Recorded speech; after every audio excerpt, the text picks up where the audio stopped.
What's up, y'all, and welcome to my Impact Wrestling Hard to Kill review. Hard to Kill, Friday the 13th, Bad Luck Day, or Jason Voorhees Day, or carry a machete around and go cut people in half day. It's Friday the 13th, Hard to Kill, ATL, at center stage.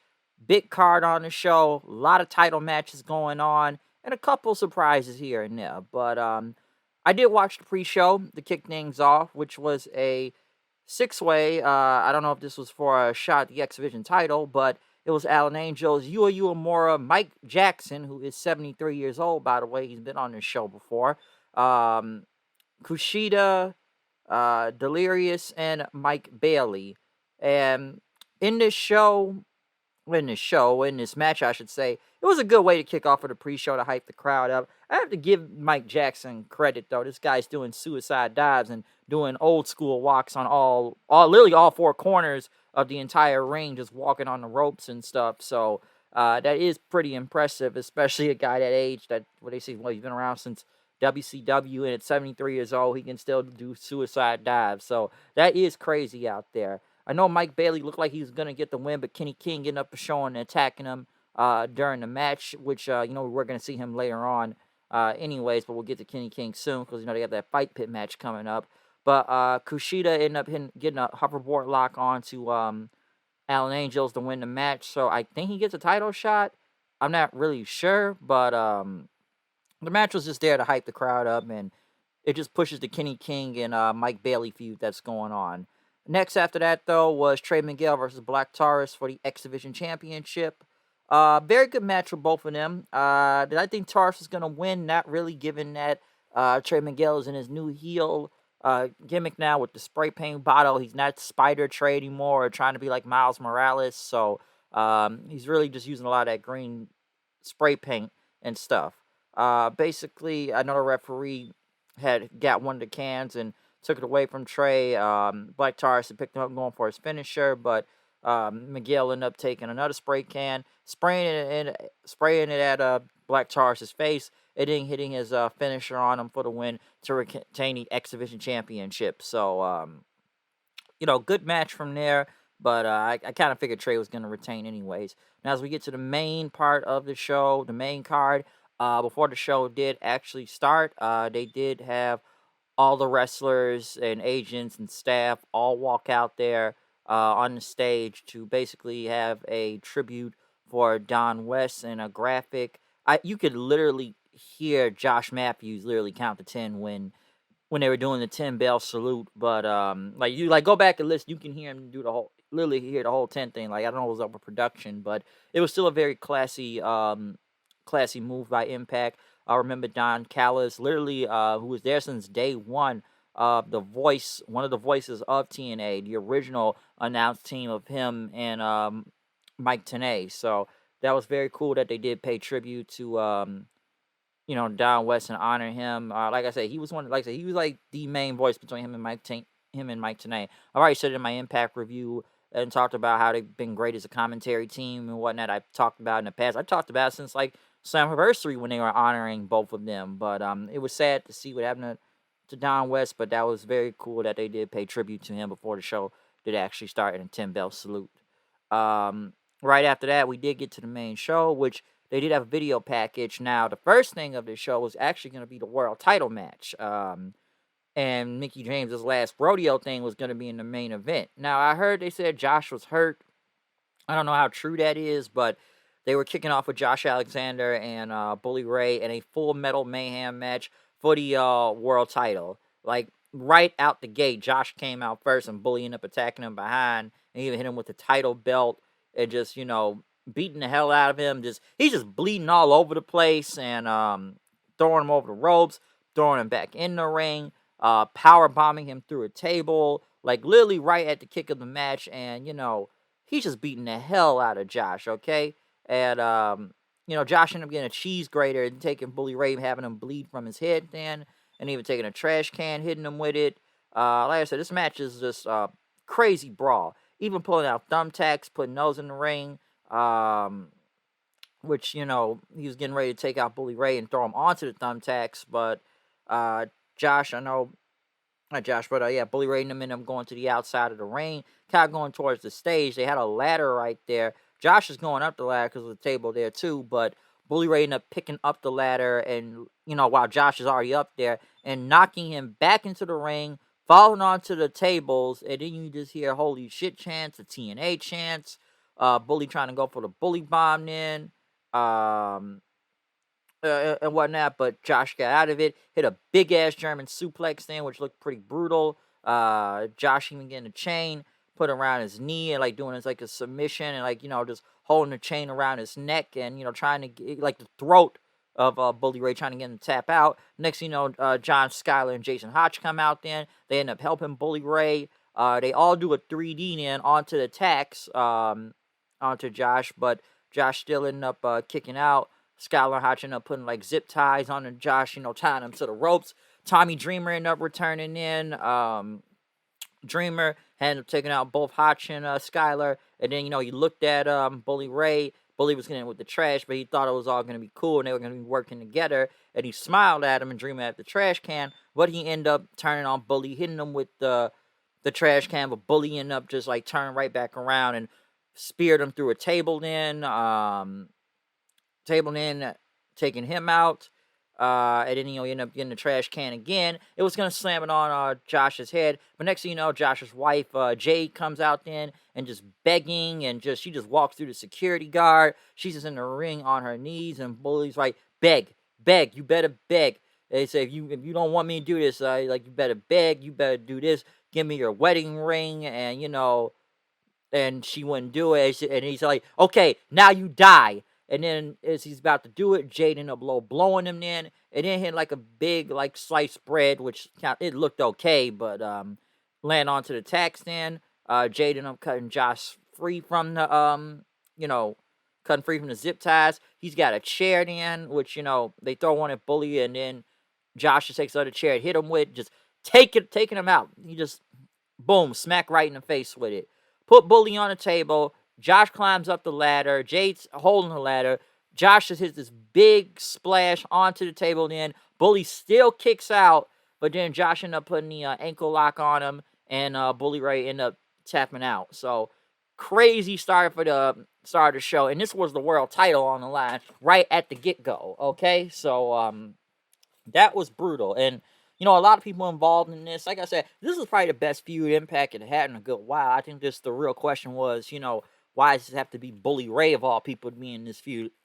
That's the most problem I think people had. Because why do we expect Bully Ray at this point to beat Josh Alexander for the world title? I think it was a great feud overall, and it had its moments. I do think some of the segments did kind of drag on a little and whatnot, whether it be with Tommy Dreamer or Scott D'Amore or Josh, with very long promo segments. But some of them was pretty clever. I think it could have been shaved a little bit time off of, but a majority of the feud was really good. And gotta give credit to Bully Ray, because he got a lot of great heel heat out there since Overdrive. All right, so gotta give him a lot of credit. But like I said, some of it just kind of went on a little bit too long, just like the segment they did on Impact the other night with the Zoom call. And it's like my friend Steven would say, hey, I know you're in my head, but I'm not. That's not how you're gonna get me. You don't have to get mad. You just say he was in your head. It doesn't make sense. So there you go. But I figured Josh was gonna retain anyways. I never really thought he was gonna lose the world title to Bully Ray. But I think this like one of the best feuds they had going on over there in Impact right now. So like I said, a lot of people involved, but I enjoyed the match. Very solid stuff. So great way to kick off the show.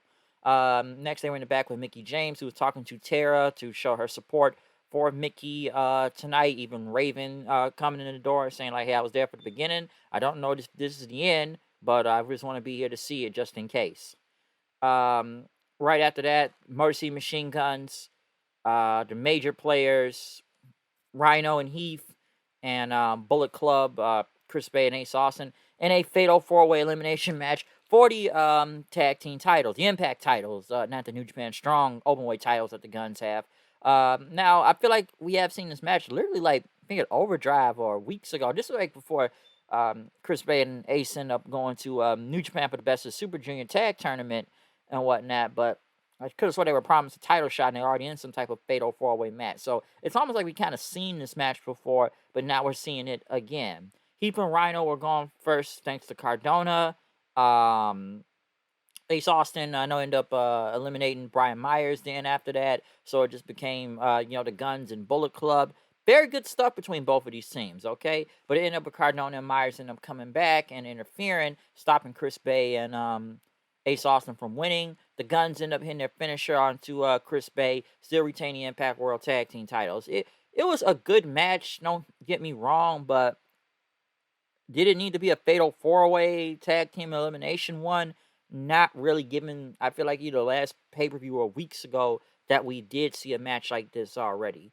So, I didn't think we need to see that, but hopefully we get like just a regular tag team feud going on instead of these multiple teams. Because let's remember, Ace and Chris have not been on this show for a while. They've been in NJPW for over the past month, okay? They just got back into the fold of things. So, I remember what happened the last time they were here and were against the Guns, but, they get a title shot all this time ever since they, been in Japan. So think about that. But literally right after that tag match, though, next thing you know, Frankie Kazarian comes out. Frankie Kazarian, which, we see him half the time on Impact, even though he's with AEW. But Kazarian came out there. Basically, it's glad to be back in Impact. He talked about a lot of things he's done since coming back to Impact, from being X Division champion and even going for the world title. But, he's been mostly a visitor all the time. And, he tried to come back where he came from because nowadays, he felt like he's surrounded by strangers, but if you don't stand up for yourself, nobody will. So he made the decision, he could just sit back and shut his mouth and, be complacent and just be whatever, or he can bet on himself and walk away. Basically announced that he is now under a long-term contract with Impact Wrestling. He is basically gone from AEW at this point and, saying, he's back home now, okay? Honestly, Kazarian, his entire run in AEW, whether it be with just SCU of Scorpio Sky and Christopher Daniels, because it was going good at first with AEW. This is before AEW got more people and bigger stars, though, at the time that SCU was basically pushed back then. Because, yes, him and Scorpio Sky were the tag team champions, but then, Scorpio Sky just kind of ended up leaving and doing his own thing without much being known. I don't even remember if that was ever explained in that. And it just became him and Daniels, but then Daniels, I think they lost that match against the Bucks and they stopped being a tag team. And then when the SCU was done, he was being like some Bullet Club, like Hunter. He was Hunter, the Elite Hunter or Bullet Club Hunter. And that didn't go well. And he kept trying to attack anybody in the Elite, but kept getting beat up half the time. Or he was showing up on Impact doing the same thing. So, it wasn't really like Kazarian didn't have nothing much going on, okay? And especially at this point in AEW, I don't even know if he was on Dark. I don't even know if he was on Dark Elevation. I don't watch those shows, but he just disappeared from AEW altogether. That I just assumed he was on Dark. He may not have been on Dark. I don't know. But he just straight up disappeared. But most of the time, he was being loaned, I guess, from AEW on Impact. And he was putting on great matches. Like I said, the match he had with Josh at Overdrive, the one he had with Mike Bailey at Bound for Glory. He's had a lot of great matches recently being back in Impact. So I guess he was like, you know what? I don't need to be in AEW because they don't have literally nothing going on for him in AEW. So at least in Impact, he is being pushed in a pretty good spot and having a lot of great matches on here. So I don't really blame him. Okay, I don't blame him at all because it's like you just sit back there and do nothing or do something. And I'm sure people can argue about pay and stuff, but come on, what else was he really doing in AEW? Really think about that. So I don't really blame Kazarian for signing right back in Impact. Okay, he's a TNA original, and like I said, I like what I was seeing him more from here than what he was doing in AEW because we don't ever see him on AEW. So I don't blame Kazarian for this move. Right after that, Joe Hendry went against Moose for the Digital Media Championship. Hendry was about to say something until Moose, slapped the mic out of his hands. And this is a very good match. I enjoyed this with these two, especially seeing the strength of, Joe Hendry at the time. This dude really picked up Moose and just like military pressed him right out of the ring, like it was damn near nothing. Okay, that was that was pretty crazy. So I did enjoy this match. I thought it was pretty good. It ended up with referees stopping Moose from using the title belt. and then he ended up kicking Joe Hendry in the nutstand. Moose speared him and won the title. But next, Santino Marella, I guess he got his name copyrighted that he can use it anywhere now. Santino say he is now the new director of authority, with Scott D'Amore being taken out by Bully Ray. Gail Kim did say they were going to have some type of authority, a GM around here in Impact. So I guess Santino's going to be the one. I don't know if we need to see Santino. Like, I don't hate Santino, but it's like, do we really need to see him be like the law around here at Impact now? But he told Moose, I saw what happened, so we're going to restart the match right now. And Hendry ended up hitting his finisher and beating Moose and getting back his digital media championship. So good match. I'm just not really sure about Santino being back in general, though. Kenny King cut a promo, which I thought was really good, talking about Mike Bailey and the Fight Pit match this Thursday on Impact. I didn't come here to see no wrestling, okay? You out here wrestling, you're supposed to be in a fight coming up, okay? So, yeah, I got to take my hands and, take my fist and whatnot. I ain't never fought in no pit, but I fought in the streets, all right? So, we're going to do what it is, whatever, and go into this fight pit and see what happens. So, very good promo from Kenny King. But right after that, Kenny King promo, messing up my words right there. But like I said, right after that promo, we did get a fatal four-way that he was become the number one contender for the Knockouts title. Masha Slamovich, Deonna Purrazzo, Taylor Wilde, and Killer Kelly. Honestly, the match was kind of to be honest, and I'm actually surprised that Masha even got the win, because I feel like it's a lot going on wrong with this, okay? One, we haven't really even seen Masha that much, literally since right after, what was it, Overdrive? She faced Jordan Grayson for the second time for the title. Like, there's 2 L's she's already taken, against Jordan Grace for the Knockouts title. Is she actually going to get the win this time, given that she just earned another title shot? And then I thought it was kind of odd she lost to Taylor Wilde on Impact. Killer Kelly, I haven't think I've seen Killer Kelly since I was actually at the show back in August when it was here in Chicago. Because when's the last time she's actually been on here? Like, the only thing I really seen Killer Kelly do was just face Tasha in that feud, and that was kind of it. Maybe it wasn't in Chicago. I don't know. I know it was a while ago, so it's like we haven't seen her in a pretty good minute, okay? Taylor Wilde, I have no idea why she has a witch gimmick now and doing the whole tarot card thing, like, Scarlet Bordeaux. It is like, why is she doing this gimmick all of a sudden? Like, it's really no explanation. It's like, okay, I'm going to wear all black now and I'm a witch. Like, what? Like, weren't you, dressed like a sailor? I swear she was last time. It's like she's from Canada, but kind of was dressed in a lot of American colors. So, what was up with that? So, I don't get why she's a witch now. Deanna's Deanna, so it's Deonna Purrazzo. Nothing wrong with that. Just, hey, she's just in this match. But the four-way was okay, so Masha got the win, but now I kind of question, is she actually going to win the title this time from winning another fatal four-way? So it was okay. Next was Steve Maclin and Rich Swann in a Falls Count Anywhere match. Swann was talking in the back until Maclin attacked. They brawled, in the backstage area, security trying to break it up until they got to the ring then, where they were still brawling and stuff. Raven was on commentary, by the way, talking about this match. But yes, they just fought their way back to the ring, because they were in a parking lot, I know that, and just using hella weapons out there till they got back out there. Swann hitting a cutter off the steel steps, even doing a big splash off the stage and everything. Maclin, ended up hitting like a big running power bomb on the outside. He was near the gate thing then, or like the door. He hit Swann with it, and then Maclin hit like his DDT finisher. I forget what it's called, but he ended up hitting his finisher and beating Rich Swann. So I wasn't really surprised by the outcome right here. So a pretty good brawl, I will say that. Excuse me, I will say that. So it was the match was okay. The backstage stuff wasn't bad, but it's just the audio was off throughout a lot of this. Okay, you couldn't hear it half the time. That was the backstage part, not the actual match itself. But good match though.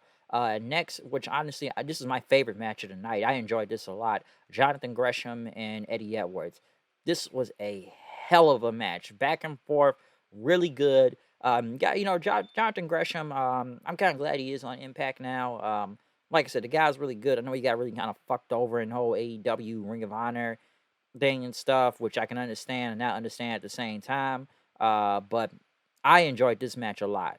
Okay, I enjoyed this. I'm kind of glad he's here because he would have just got lost in the shuffle in the whole ROH AEW thing for Gresham. But him and Eddie put one hell of a match. They damn near went out there for like what, 20 minutes, I think. So it was really good. Very great, technical style match out there. I liked it. It did end up with Gresham was trying to hit like another big finisher onto Eddie, but Eddie ended up getting out of it. Hit the Tiger Driver and hit the Boston Knee Party for the win. If you have not seen this match, go back and watch this match. This was the best match out of the whole show. I don't care what anybody says. This was my favorite match. I know Jonathan Gresham is now officially signed. Some would say they're surprised he's taking an L right here already, but it's not like he hasn't been here before, but now he's like signed with them. But him taking an L right now, I believe he can bounce back from that. And then again, they were just pushing the feud still with Eddie Edwards and PCO, who returned since Eddie buried him in the desert about a month or two ago. PCO having a shovel was spitting out dirt. He hit him with the shovel, and then he not power bomb, but he chokeslammed Eddie Edwards and walked off. So their feud is still going on, but hell of a match between Gresham and Eddie out there. So really good stuff. Next thing you know, I know they talk about their next pay-per-view coming up, which is gonna be in Rebellion. I think it's in Toronto, I think. Yeah, I think they're gonna be going back to Toronto soon, in the next few months when the next pay-per-view happens. Apparently it's back on a Sunday, so I actually kinda hope that's true. Listen, I don't mind the pay-per-views on Friday. I think they should just do Saturday pay-per-views. This made sense given it was Friday the 13th, but I kind of find it strange Impact was doing Friday pay-per-views nowadays and not Thursday pay-per-views, but Saturday or Sunday pay-per-views. So I'm like, why are they doing Fridays now? I just thought that was kind of strange with a lot of other shows like SmackDown or Rampage and stuff, but then again, who's really watching Rampage nowadays, okay? So, like I believe April the 16th is on Sunday when Rebellion happens. One match I know they did skip, and I kind of forgot about it myself, was I guess supposed to be the Death Dolls versus Tasha, Savannah, and Giselle Shaw, but it ended up I think it was even supposed to be on the pre-show, but I don't think it ever happened, or the main show. So it was just gone. Next was the main event of Mickie James versus Jordynne Grace for the Knockouts title. If Mickie James loses in his last rodeo thing, her career is over. Before the matches started, I know they had a lot of there was a lot of Native American dancers and drummers out there, basically performing as Mickie James was, face down on the ground until she rose up, and then hardcore country played. Basically, Mickie James is Native American and whatnot. I believe her mom is, so they really did play into that heavily. Her family members, her parents are out there as they were getting ready for for this big main event. So, like, big entrance of Mickie James going against Jordynne Grace. Great match. I enjoyed this match.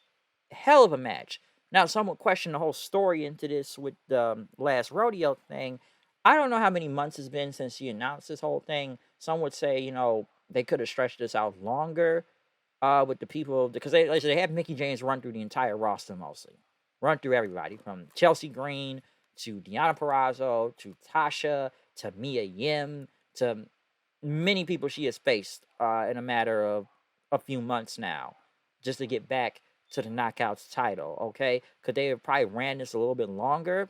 Then, yeah, I think they could have ran it longer going into Rebellion, because I'm not sure if Mickie James is actually going to win this match. And the crowd was heavily into this match that I didn't even know who was going to win. But it ended up with Mickie James winning, hitting her big Mickie DDT, but a tornado DDT. Well, it was just a tornado DDT afterwards. It wasn't even a Mickie DDT. She hit it early in the match, and that was a big, 2 count, which the fans started counting. That was 3, that was 3. But this was a tornado DDT, and she won. So I was surprised by that. And, Tara and, her family and everyone came in, her son, all, celebrating and stuff as Mickie won the title. Now the next thing is this: is Masha gonna be the one to beat Mickie James and take the belt from her? Can I see that match happen at Rebellion? Yes, I do see that match happening at Rebellion. Is Masha actually gonna win? Because I don't want to say they cooled off Masha, but with her taking 2 L's and even taking an L to Taylor Wilde on Impact, like regular Impact TV, kind of question where her direction is going, because they've had Masha run through everybody and be undefeated, which I was surprised she didn't even win back at Bound for Glory and stuff. So is she actually going to beat Mickie James? Depending on how Mickie James going to be sticking around, because I almost thought Mickie James is actually going to be done right here. And maybe either someone would say go back to WWE to try and get another run, or maybe AEW or something. But it looks like Mickie James will be sticking around Impact a little bit more longer than I'm sure some people expected, and keep going on with this feud. I think some of this feud could have gone a different way. I enjoyed the match. It was a great match. Don't get me wrong. Hell of a main event. I'm just kind of surprised Mickie actually won here. Some say they could just wait to Rebellion and have Mickie face someone else. But nah, I guess it's probably going to be Mickie and I'm assuming Masha for the title, given that she won that number one contenders match and is now next in line for the Knockouts title. So, yeah, we'll see what happens. Like, I think the last rodeo thing has still been good. I just question a lot where the story is kind of gone and how long it's been going in some ways. But I've enjoyed it overall of what's been going on. So yeah, Mickie still continues to I want to say ride into the sunset, but yeah, she continues to ride. So she's not riding to the sunset. The road is still going, folks. The road is still going for Mickie James. So overall, a very good pay-per-view. I enjoyed basically most of the entire show. I thought Gresham and Eddie Edwards was the best match on the show. I enjoyed the main event. I enjoyed, Josh and Bully Ray for the world title at the beginning. MACLIN and Swan was pretty good. The Fatal 4 was kind of eh. The tag team match, I felt like didn't make sense in some ways, given that we've seen it before. Moose and HENDRY was good. I don't really care much for Santino that much, being the new director of Authority, but we'll see what happens. Kaz going back to Impact, I don't mind that because he looks like he does better here than he does in AEW. So there you go. Overall, a very good show from Hard to Kill, Friday the 13th, folks. So I like this show. I liked it a lot, and I recommend everybody should go check out this pay-per-view. I just feel like it's a little odd that it comes on a Friday still, just like Bound for Glory. I was kind of thought it was odd that was on a Friday, but given how that one thing I know, given their experience when I was there at Emergence back in August, even though that was an Impact Plus show, but still built like a pay-per-view. You know, you're doing a show there, and then you're doing like a taping next day on Saturday and going on from that.